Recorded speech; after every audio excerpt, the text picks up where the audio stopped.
Last year, I took my little Yaris to compete in the TRD series, and I managed to sneak away with second place. This year, I want to stand on the top step, which means legitimately beating some very, very fast new competitors.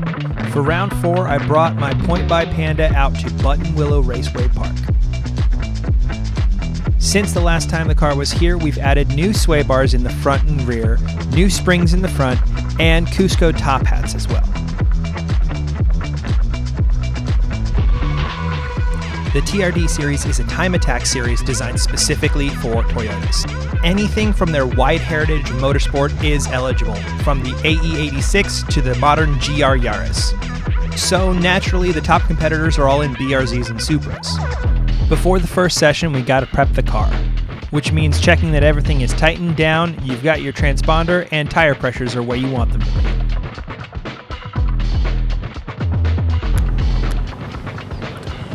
Okay, so we got here late, but everything is set up and we're ready to go as soon as they call us.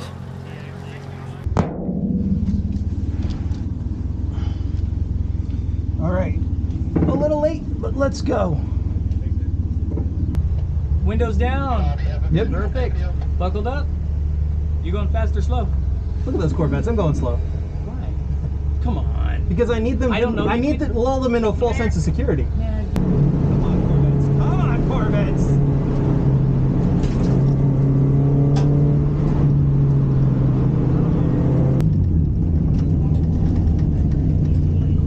Space. Yeah. I mean, with that little thing, you should fit in there just fine. The Corvettes are holding me up. Are you good?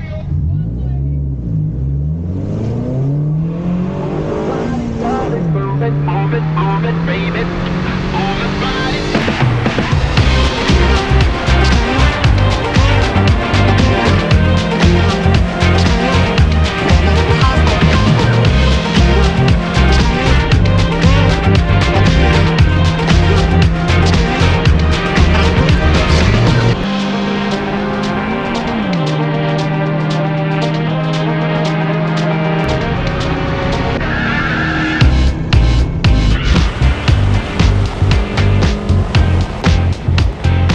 Session got going, it was a lot easier to string the lap together, but something in the car just wasn't feeling quite right.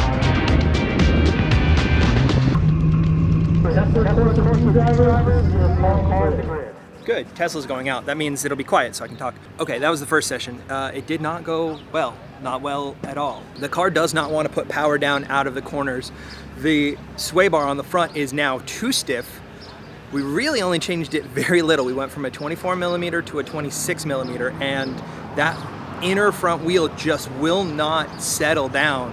The only solution is to put less throttle in or less steering angle, and either way, it makes me slower. So much so that I'm 7 seconds off of my personal best. That's a heck of a lot. And I know, like, you know, I only got one clean lap.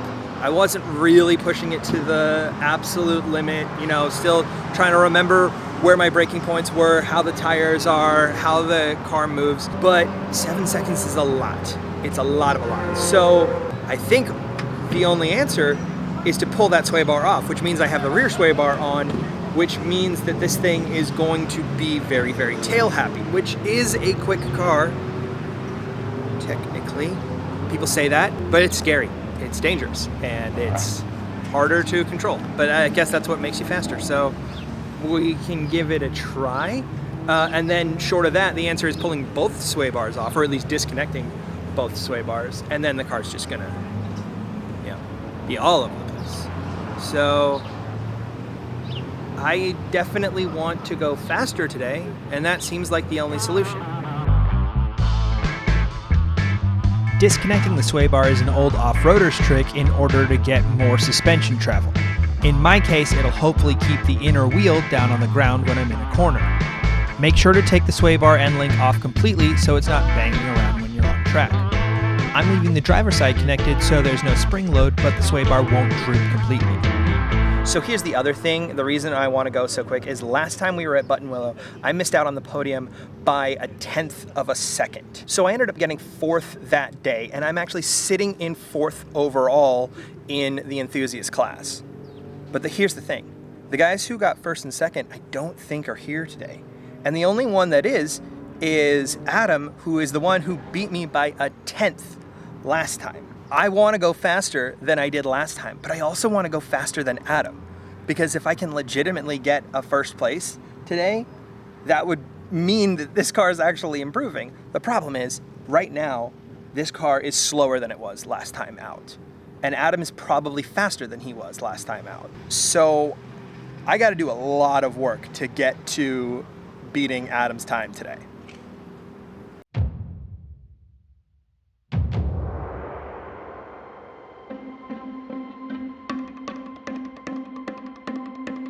The TRD series is full of drivers with varying degrees of experience. If you're stuck, you can always ask somebody. I asked around with some of the more experienced drivers and they gave me some advice on the suspension. Okay, after talking with people, I think I overreacted a little bit. Yes, 7 seconds slower than your personal best is bad, but hey, this first session is not where you set your personal best. I'm getting overexcited. I might have overreacted a little bit with the Swaybar Disconnect. That'll be like the drastic fix. For now, what I'm gonna do is I'm gonna reconnect it, and then I'm just gonna turn down the damping on that side and change my tire pressures and see what that does for session 2. And if that doesn't work, then maybe we'll get drastic for session 3. We'll start throwing the Hail Marys late in the game. But I just made some work for myself, so I'm gonna go reconnect that Swaybar.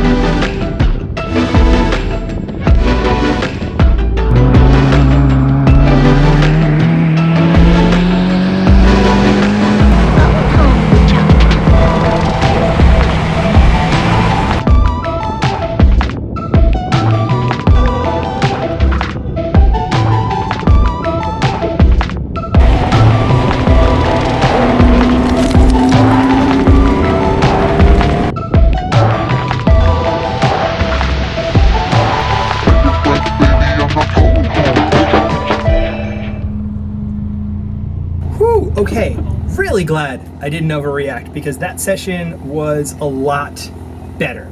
It hasn't rained out here for a while, so the dust around Buttonwillow can blow onto the track, and if people go off track, they're dragging on a lot of dust. So the grip levels of the track end up being lower on a day like today, even though the temperature's pretty good. Ultimately, I think people are off of their personal bests today. I'm at a 2:14, second session, and my 2:13 was counterclockwise, which is supposed to be like 2 seconds slower. So I think I am actually expecting a 2:13. I panicked earlier today, and now I might be overhyping myself. I don't know. I'm gonna calm down because that was a very good session. That felt really good. But not everybody was having good sessions. My buddy Brian had money shifted his turbo 2J powered SC300, and now it wasn't starting. Spark plugs 1 and 2 were loose. We could actually unthread them by hand. We're gonna check 3, 4, 5, 6, make sure. And if that was causing no compression to not fire up, I don't know. I mean, Yeah. if all 6 are loose, then there's a chance that that's probably it. While Brian kept working away on the SC, his time of a 2:01 put him in a very secure first place in the Grand Touring class. But I wasn't worried about Grand Touring, I was worried about where Adam was. His BRZ may be stock, but out of the box, these are very good cars to take to track. And I knew that if my times were improving, so were his.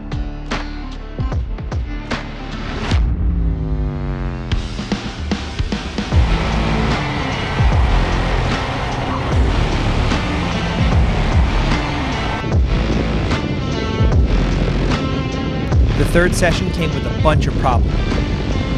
After staying in high revs for too long, the car went into limp mode for a little bit, and once I got the power back, I had to pass my way back through the slower cars.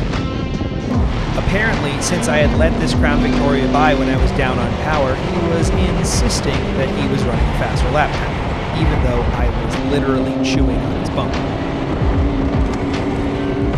Normally the solution to this is just to dive through the pits, but once I got back out, I was having a ragged session. With a check engine light after the limp mode and a shifter that was feeling not too great, I knew that I wasn't going to improve this session.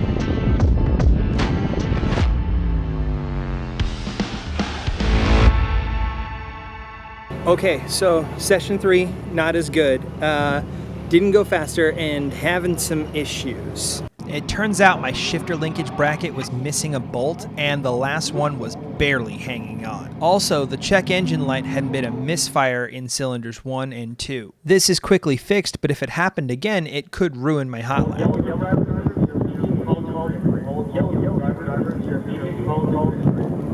As you can hear, I'm not going to make it out for yellow group. The bracket for the shifter linkage is missing a bolt. I really don't want to chance it.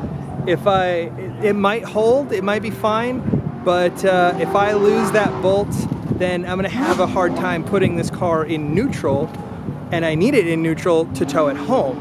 That's a risk I don't want to take. I want to get this thing home. So I'm going to pack up. I'm going to miss this last session, and then I guess the next thing to do is see where everyone finishes and see if I score any points today.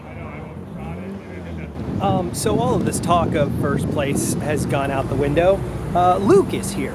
Luke is one of the fastest drivers in Enthusiast class. I didn't think he was here this weekend. So he's running in like 2 groups higher than me. But everyone in that group is running faster times than me. So there's no way he's not going to be faster today. I think he's running times that are like 5 seconds faster than my personal best. But we're gonna go check out his car and see what he's got under the hood. Luke is running a bone stock BRZ. The only mods are brake pads and tires. This is how the balance of power works in Enthusiast class. Sure, he's got twice as much horsepower as my Yaris, but he's not allowed to take out any weight or change the suspension. But with me not going out for the last session, all that's left is to see who is fastest. We'll start with Enthusiast class. In 3rd place, we have Joey Rasul in the Yaris with a 214.785. Joey. Yeah, Joey. Give it up to Joey. Congrats, Joey. Okay, that's the end. 214 was good enough for 3rd place. Even if I had gone out for the last session, there was no catching that one. Adam improved hugely, and Luke is just fast. The suspension actually settled down. It wasn't all that bad by the end of the day, but we got little problems that we need to fix. Probably need to do spark plugs to figure out that fuel cut issue, because maybe it was spark cut that was making the cylinders misfire, and need to fix the shifter linkage. It feels like I haven't gotten a clean weekend at Buttonwillow in a long time, so I know there's more in the car and more in my driving. I'm just gonna have to wait for another opportunity for that to happen. And pretty soon, I'm gonna get lots of opportunity to lap this track over and over and over. Not in this car, in something else. So you'll have to check that out when it comes out.